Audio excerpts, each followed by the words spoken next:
Hello.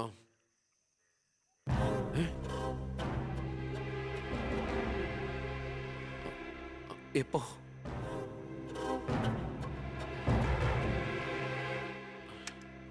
മുൻ വിദ്യാഭ്യാസ മന്ത്രി ബാലഗംഗാധര മേനോൻ കാറപകടത്തിൽ കൊല്ലപ്പെട്ടു. ആഭ്യന്തരമന്ത്രി ശ്രീ ബി കൃഷ്ണകുമാറിന്റെ പിതാവാണ് കൊല്ലപ്പെട്ട ബാലഗംഗാധര മേനോൻ. സംഭവ സ്ഥലത്തു നിന്നും ലോറി ഡ്രൈവറും ക്ലീനറും ഓടി രക്ഷപ്പെട്ടു. മൃതദേഹം പോസ്റ്റ്മോർട്ടത്തിന് ശേഷം ചിറ്റാരിക്കരയിലുള്ള സ്വവസതിയിലേക്ക് കൊണ്ടുപോകും.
ഇതിപ്പോ ആക്സിഡന്റ് ആണോ കൊല്ലിച്ചതാണോന്ന് ആർക്കറിയാം.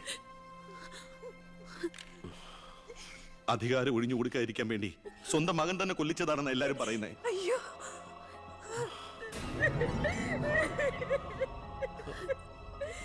എന്നിട്ട് ആ സമയത്ത് ഒരു ഡൽഹി യാത്രയിൽ ആരും സംശയിക്കില്ലല്ലോ.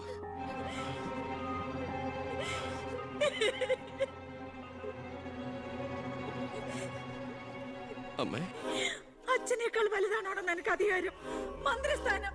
അച്ഛനെ എതിർത്ത് ഒടുവിൽ നീ സ്വന്തം അച്ഛനെ. അമ്മേ, എനിക്ക് നിന്നെ കാണണ്ട, പോ എന്റെ മുമ്പിൽ നിന്ന്.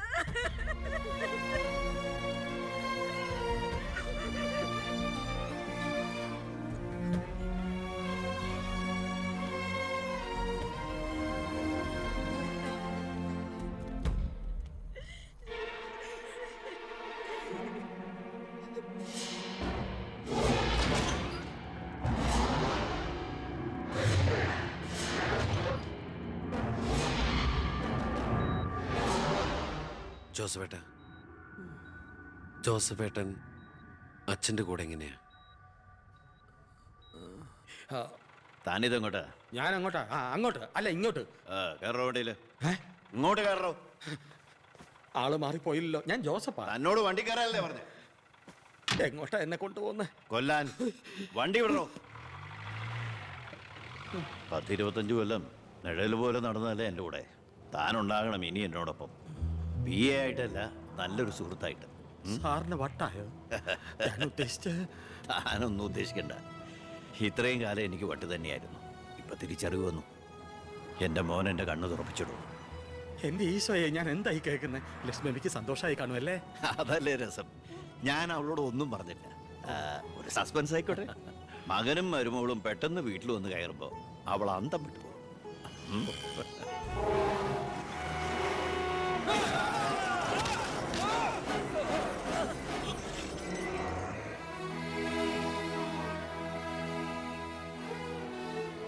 ആ ഇടിയിൽ ഞാൻ തെറിച്ചുപോയി. അതൊരു സാധാരണ ആക്സിഡന്റ് ആയിരുന്നെന്ന് എനിക്ക് തോന്നുന്നില്ല.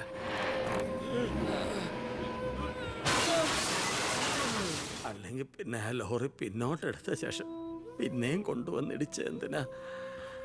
മനപ്പൂർവ്വം ആരോ ജയിച്ച പോലെ.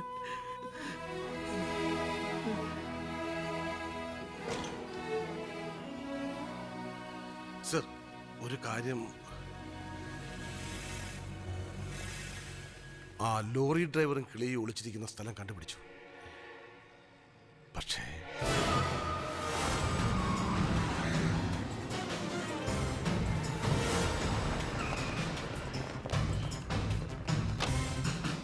ആ ഗേറ്റ് ക്ലോസ് ചെയ്യൂ. ആരെയും വെളിയിലേക്ക് വിടണ്ട.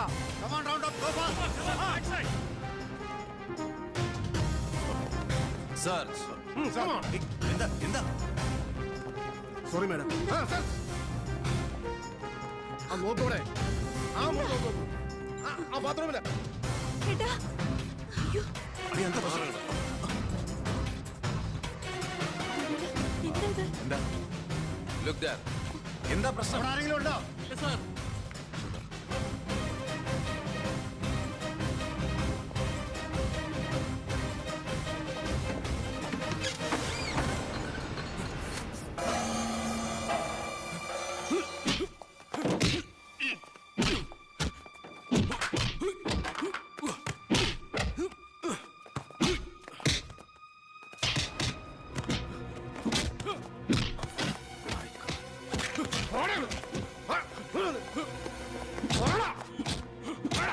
ആരും കേട്ടാ നീ മേനോ സാറിനെ കൊന്നത്? പറയടാ.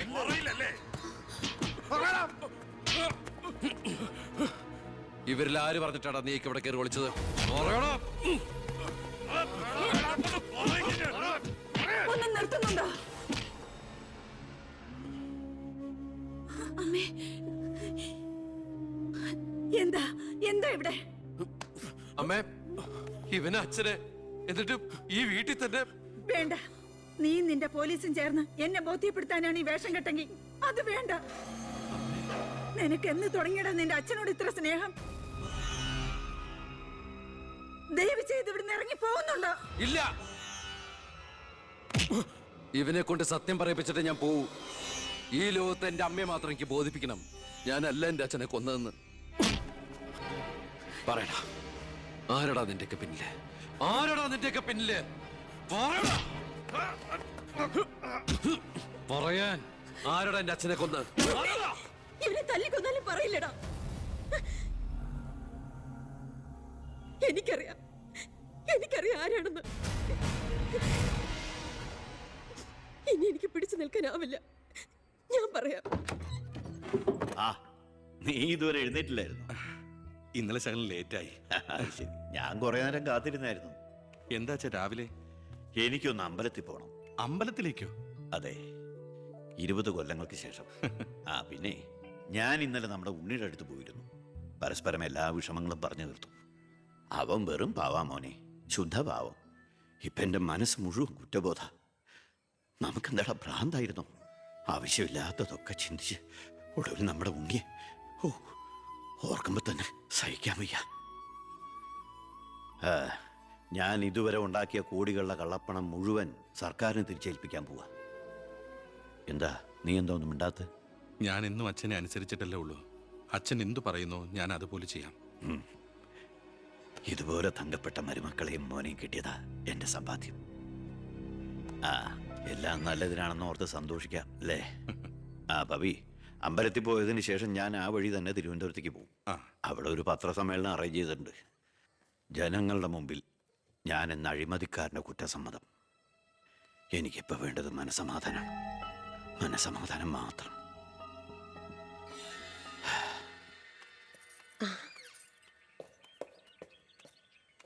സാർ ബെൻസേല്. വേണ്ടടോ, പഴയ ശീലങ്ങളൊക്കെ മാറ്റി നമുക്ക് ഇതിൽ പോവാം. ശരി വാ. സാർ.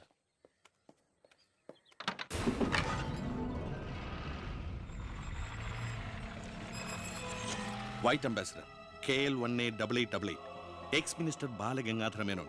8 മണിക്ക് മുമ്പേ കാർ നാഷണൽ ഹൈവേ വഴി വരും. കൊലപാതകമാണെന്ന് ഒരിക്കലും സംശയിക്കാത്ത വിധത്തിൽ കാര്യങ്ങൾ തീർക്കണം. ഓക്കെ? ആ.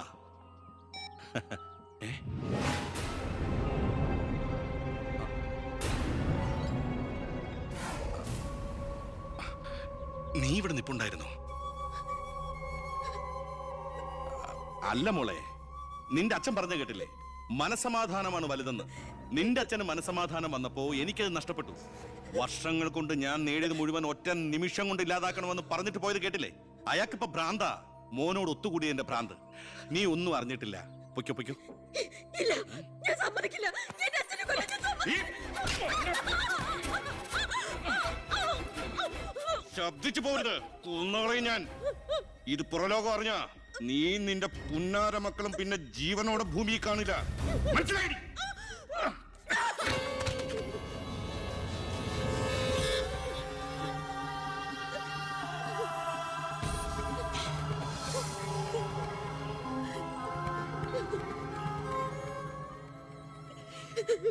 അയാള് ദുഷ്ടനാ. പണത്തിന് വേണ്ടി എന്തും ചെയ്യാൻ മടിയില്ലാത്തവൻ. ഞാനിത് പറഞ്ഞാൽ എന്നെ കുട്ടികളെ അയാൾ കൊല്ലും. പറഞ്ഞില്ലെങ്കിൽ ഈ ജന്മം എന്റെ അച്ഛന്റെ ആത്മാവ് എന്നോട് പൊറുക്കില്ലടാ. മോനെ ഉണ്ണി, എന്നോട് പൊറുക്കടാ.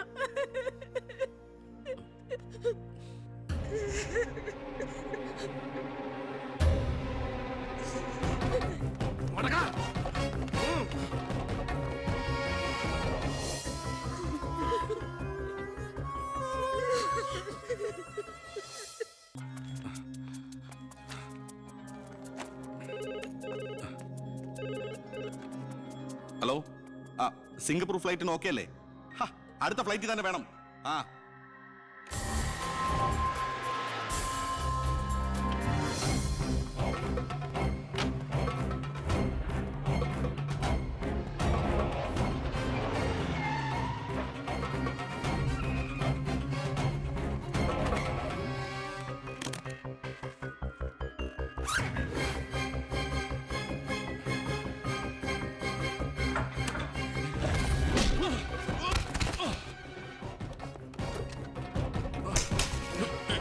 എന്ത് തെറ്റാ എന്റെ അച്ഛൻ നിന്നോട് ചെയ്തേ? എന്തിനാ എന്റെ അച്ഛനെ നീ ഞാനെന്ത് ചെയ്തെന്നാ?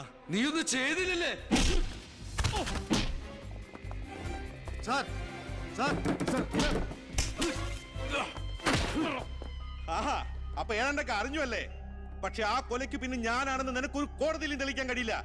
അത്രയ്ക്ക് പ്ലാൻഡ് ആയിരുന്നടാ മാത്. ഇനി നീയാണ് എനിക്ക് പ്രശ്നമെങ്കിൽ കൊല്ലും ഞാൻ. എന്നിട്ട് കാശെറിഞ്ഞൊരു ബിനാമിയെ കൊലയാളിയാക്കി നിയമത്തിന് മുമ്പിൽ ഇട്ടുകൊടുക്കും. Sir sir sir sir. വെറുതെ എന്റെ യാത്ര മുടക്കരുത്.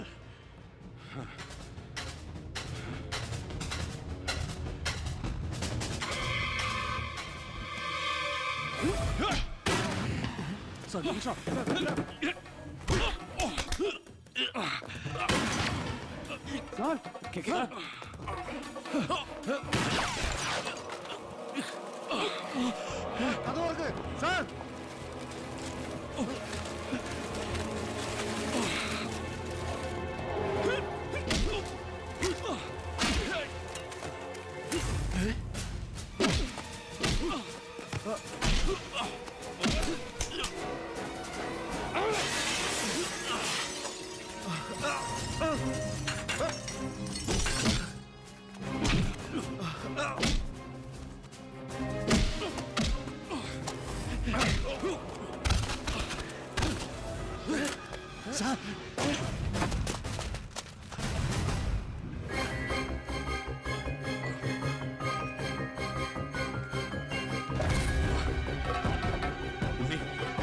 ഉണ്ണി,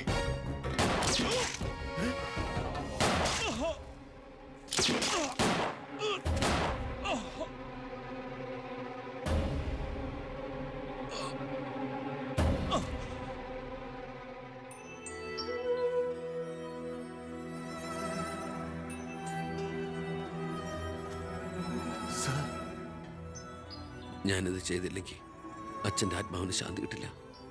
എന്ത് ശിക്ഷ ഏറ്റുവാങ്ങാനും എനിക്ക് സന്തോഷമേ ഉള്ളൂ. നോ സാർ, സാർ ശിക്ഷ ഏറ്റുവാങ്ങി ജയിലിൽ കിടക്കേണ്ട ആളല്ല. നിങ്ങളെപ്പോലൊരു മന്ത്രിയെ ഈ നാടിന് ആവശ്യമാണ്. ജനങ്ങൾ അത്രമാത്രം പ്രതീക്ഷ സാറിന് അർപ്പിച്ചിരിക്കുന്നത്. ഒരുപാട് നന്മകൾക്ക് വേണ്ടി ഇത് നമുക്ക് മറക്കാം സാർ. അതെ സാർ. ഹോം മിനിസ്റ്ററെ പ്രതി കരുതിക്കൂട്ടി വിളിച്ചു വരുത്തി അറ്റാക്ക് ചെയ്തു. ആസ് എ സെക്യൂരിറ്റി ഓഫീസർ എനിക്ക് അയാളെ കൊല്ലേണ്ടി വന്നു. CRPC 130, 131. FIR closed.